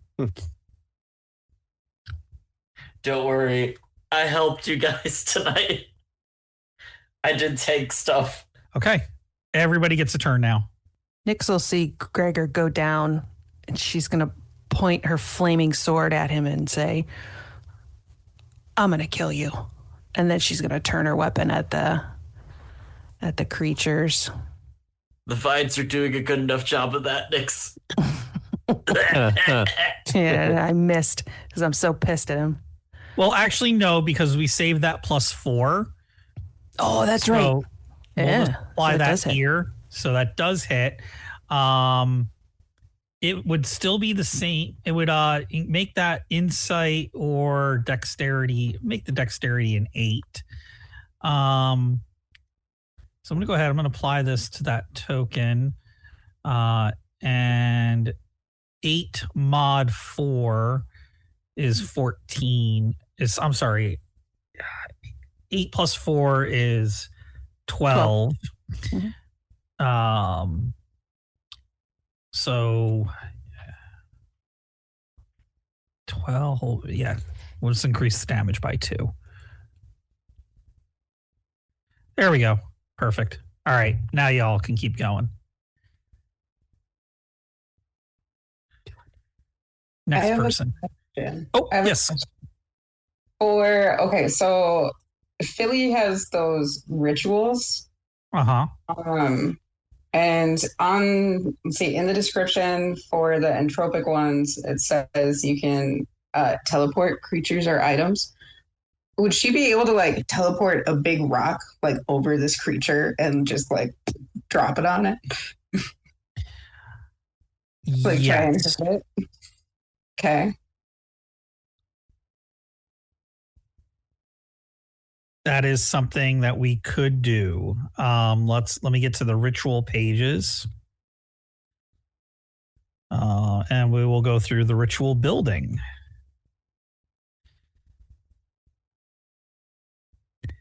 Once I get to that page. Okay. So ritual entropism, cause decay of matter, twist the flow of time, teleport creatures or objects. Things to remember about rituals. The full process is on the next page. It cannot cause direct damage. Well, this ritual is not going to cause direct damage. It can still deal collateral damage. I think teleporting a rock above this thing and dropping it certainly qualifies as collateral damage. It doesn't duplicate any other spell. So first step, describe what you want to accomplish with this ritual. Declare the area which the creature or that you want to affect. I will have final say on whether or not this can be accomplished. Sounded like you just want to teleport a rock above this creature and drop it on them. I think that's totally doable. So now we're going to consult the area and potency tables below. The game master determines the total cost in mind points.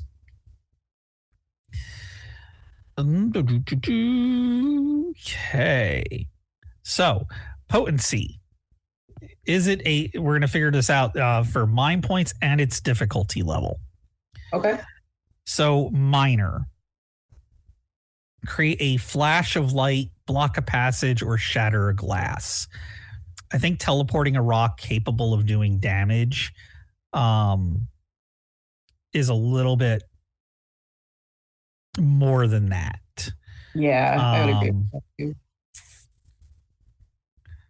Medium, create an illusion, treat an illness, locate somebody or something, sense emotions, provide short-term energy. Maybe sense thoughts, influence, dispel a curse, alter weather.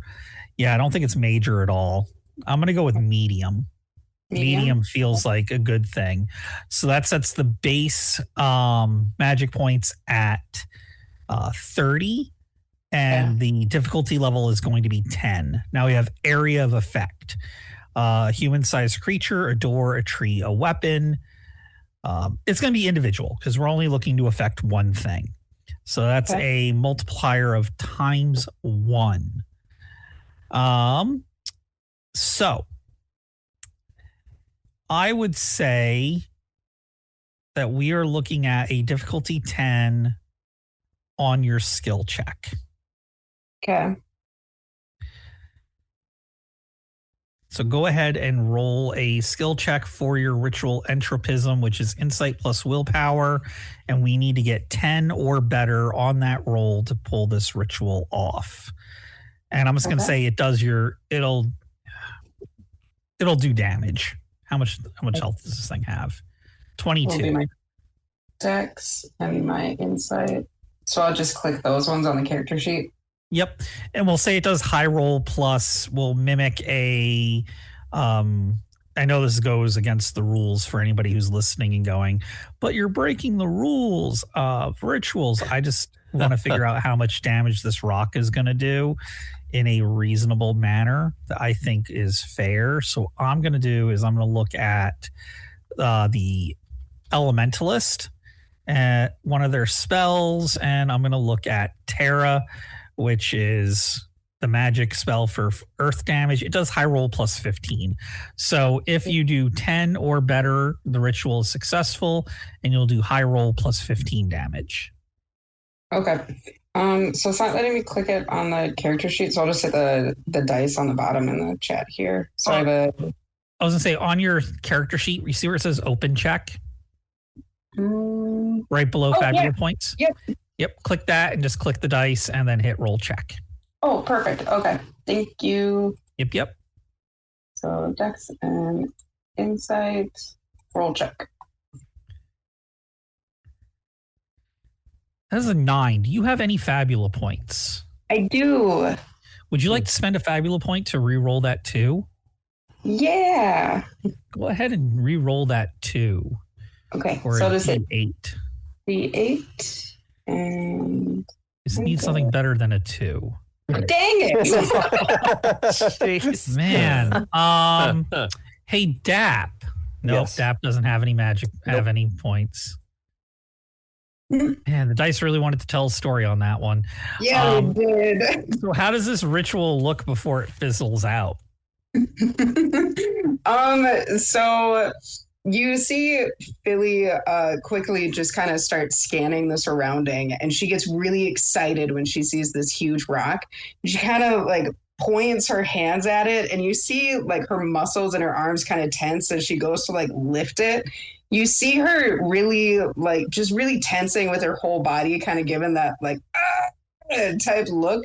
And then after a second, she just drops everything, or she drops her stance. You see the rock like jiggle a little bit, and it maybe clinks against the next one, but then it just stops, and she just looks winded for a second, like, oh, I'm sorry, Gregor. I tried to get vengeance.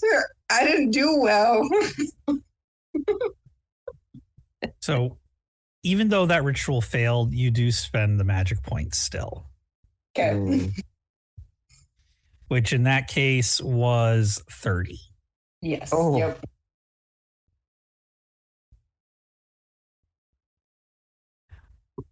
And that leaves Ode and Dap up. All right. Okay. You going? I have faith in you. So I mean, you can just get my failure out of the way now if you want. It's fine.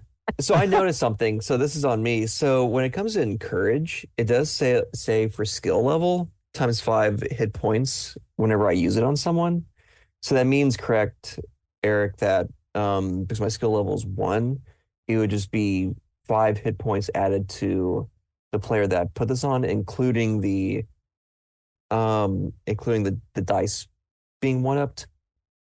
Correct. They would get 5 hit points and up one of their dice. Okay, so Ode, that's what I'm gonna do to you. So you're gonna get 5 extra hit points, and you get to do the dice up 1 on any of the skills that you want, or like any of the stats that you want. So I give you that, and then hopefully you can do something with that. You giving that to me? Yes. Okay. So tell me what that is again one more time. Okay, so raise your hit points up by 5, and then Yay. Okay. yes. So then on top of that, pick a stat. So that's dexterity, insight, might, or willpower. And whenever you roll the dice using one of those stats, it goes up 1 die. So if you had like a D4, it'd go up to a D6. Got it. That doesn't apply to weapons though, does it?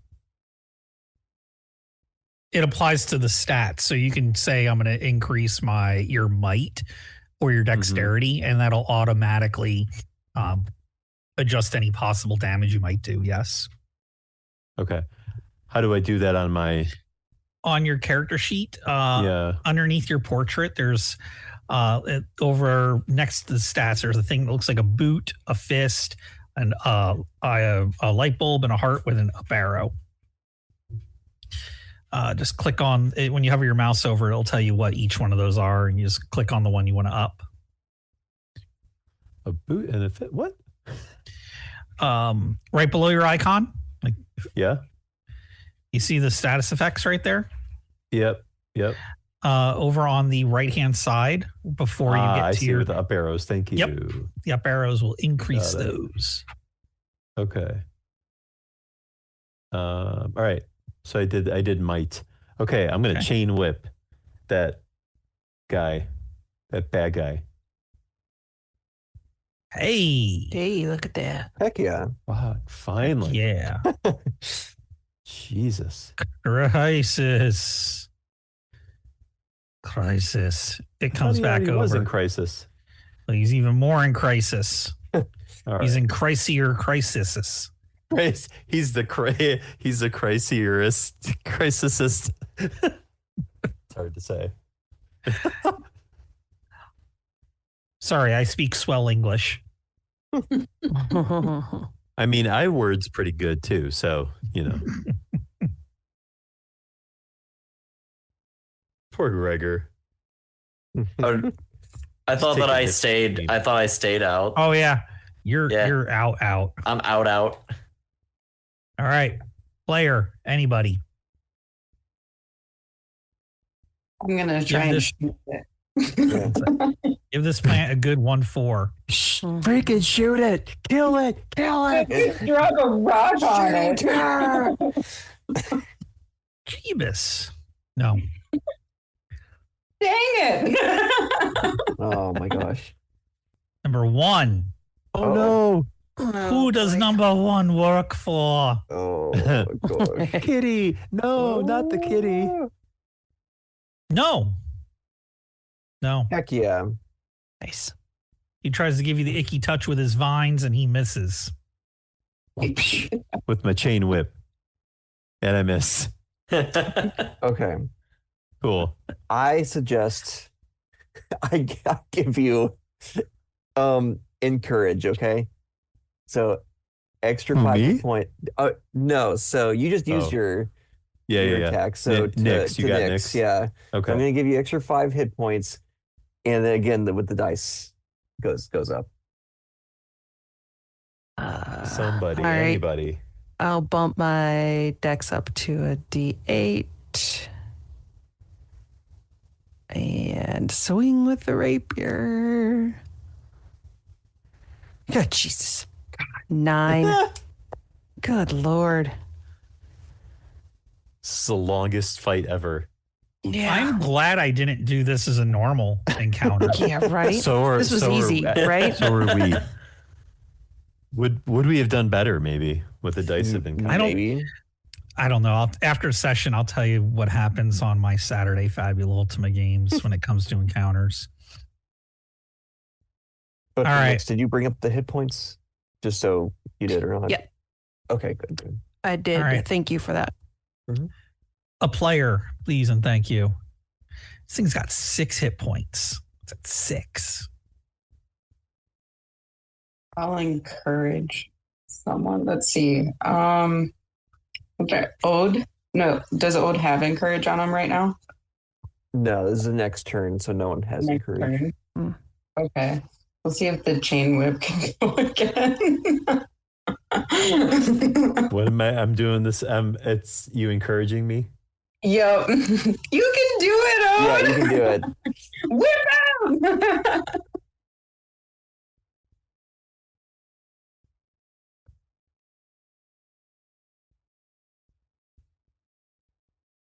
Man, Can't do it.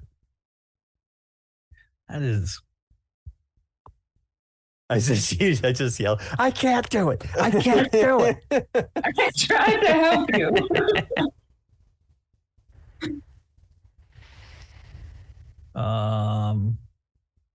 Well, he does not give you the icky touch with his vines either. I'm just gonna go for it. I'm just gonna attack with the staff. Mm-hmm. You're gonna take him out. I'm gonna at least try. Oh, Hey, That'll hit. Yeah. let's go. You have defeated the. can I please explain how I do it? Please do.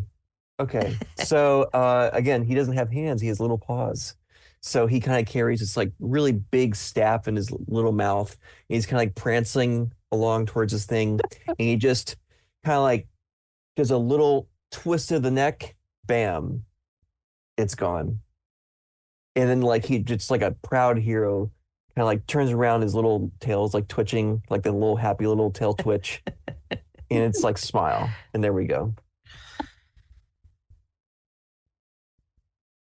And the fanfare plays. Yeah.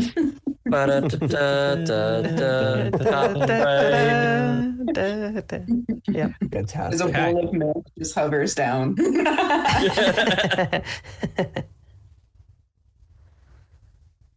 23, 25,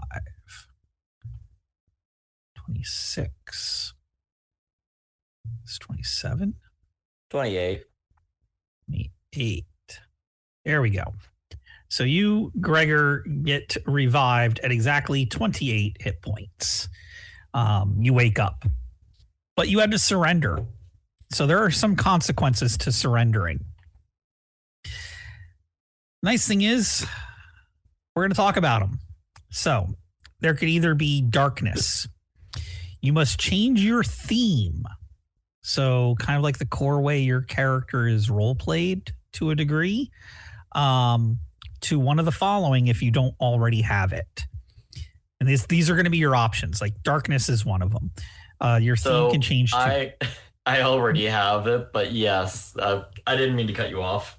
Okay, so you have anger, doubt, guilt, or vengeance as your theme. I do. I was reading this. I know which one I want to go for. Which one do you want to go for? I was going to go for loss so that I could delve a little into Gregor's backstory. Okay.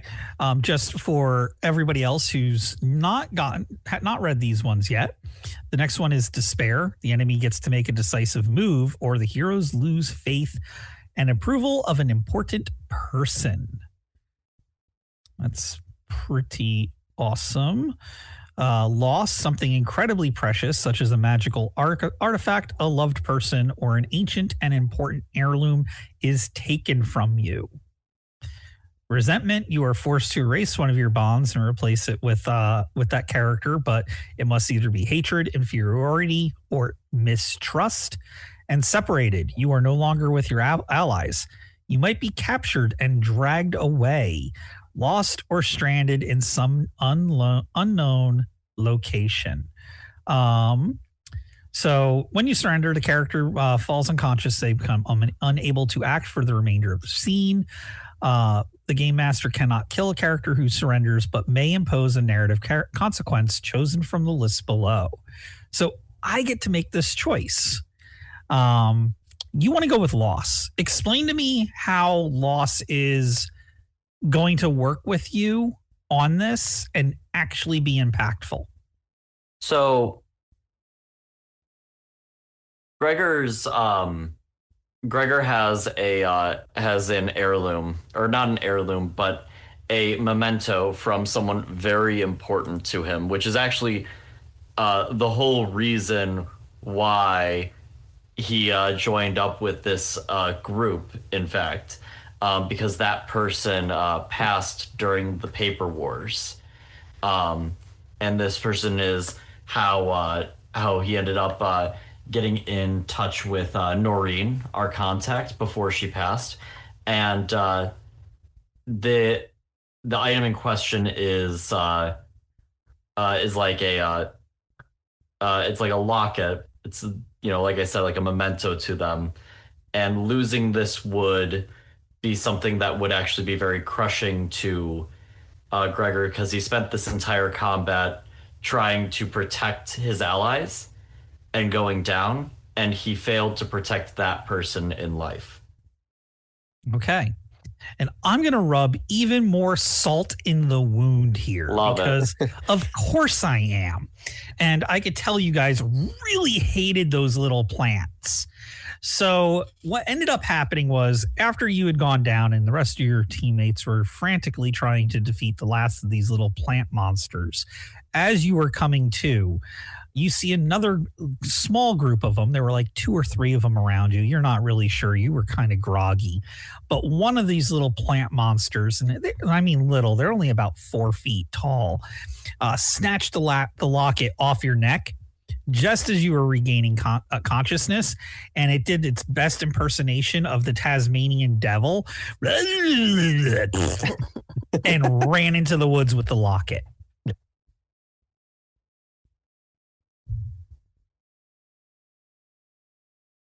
All right, so I'm awake though now, right? You're awake, and you are aware that this little plant thing has stolen your locket and ran into the woods. So I'm gonna say that, like, Gregor, just regaining consciousness, doesn't have full control over his body yet. Like he's still like really, really hurt, and so he tries to get up. And he falls over immediately. You guys all see this. And Gregor begins to try and like crawl towards that direction and get up and just try to start like running out into the forest without even explaining anything. I think as soon as Gregor like starts moving and trying to crawl away, Philly will immediately run over and just like, whoa, where are you going? You can't move. I have to get them. Who? Those little, whatever those things were that we fought. There's more of them. When you say that, she whips her gun back out. Wait, she said sure? She said where? Oh, over there.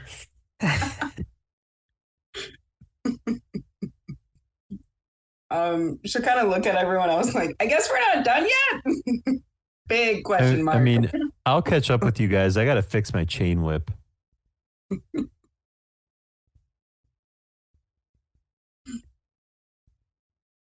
Yeah. We'll get your locket. We'll get your locket. Whoa, whoa! Who said anything about a locket? I didn't say anything about a locket. Yeah, who said anything about a locket? I didn't say anything about it. You guys just all saw the locket that was taken, and Gregor's just like, no, there's no locket. Oh, you mean the pendant? No, what? What? No. Anyways, yeah, I have to go. I have to go get that.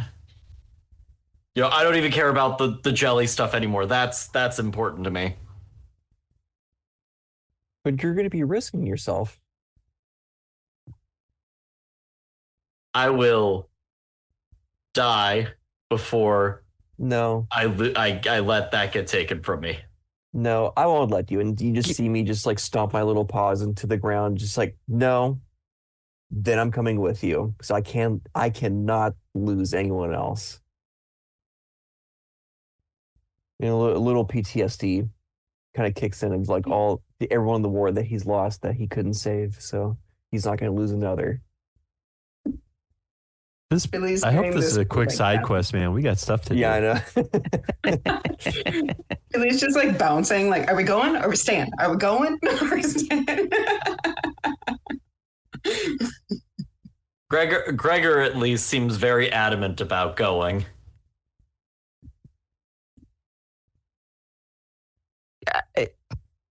You need to rest. You're in no shape to I'm go fine. even deeper in those woods. No, you're No, I'm not. fine. No, you're not. I can And handle Nick's- it. Nope. I will worry, try I'll to help. wrestle you to the ground if I have to. I'm like, don't worry, I'll help. So I kind of like go on top of his head, and so I'm just doing like the restorative like cat purring, trying to help him.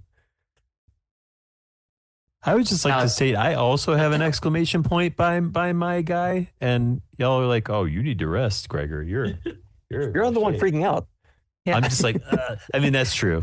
Yeah, Yeah. that's So fair. Gregor's usual very pale complexion is now like red because like his entire body's like covered in his own blood. Mm-hmm.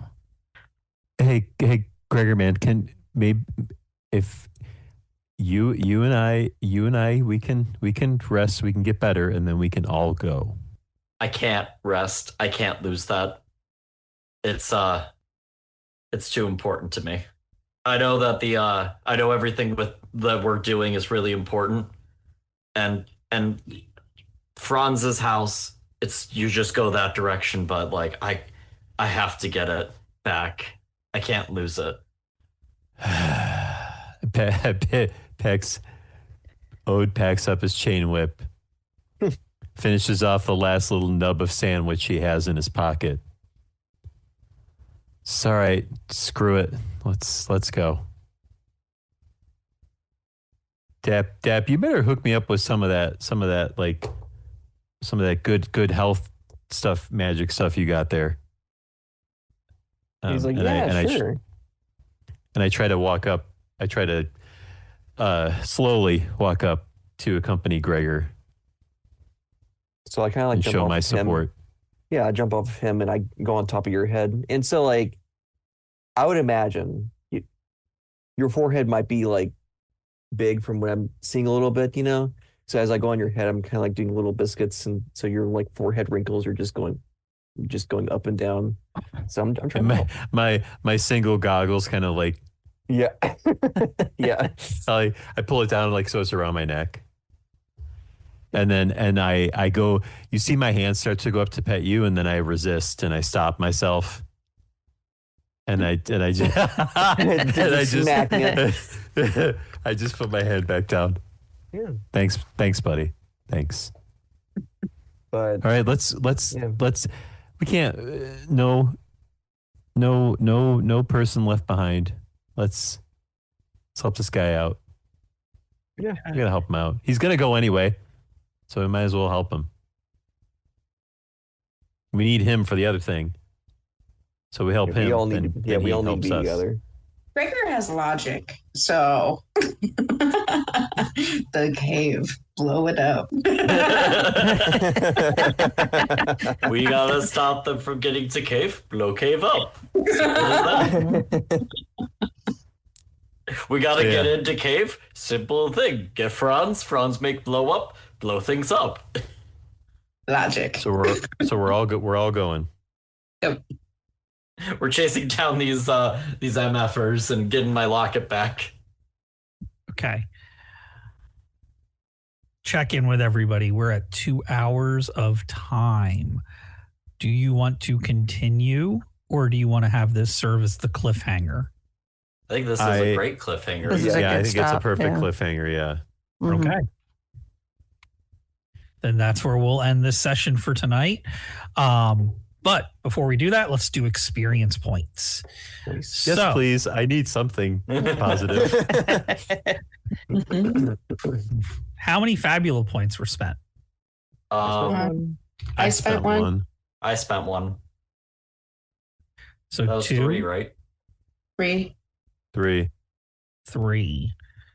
Not quite enough to make it 2 points. Jeez, dog. So we'll say 1 point from Fabula. And 5 for the session. So that's 6 points. Dang.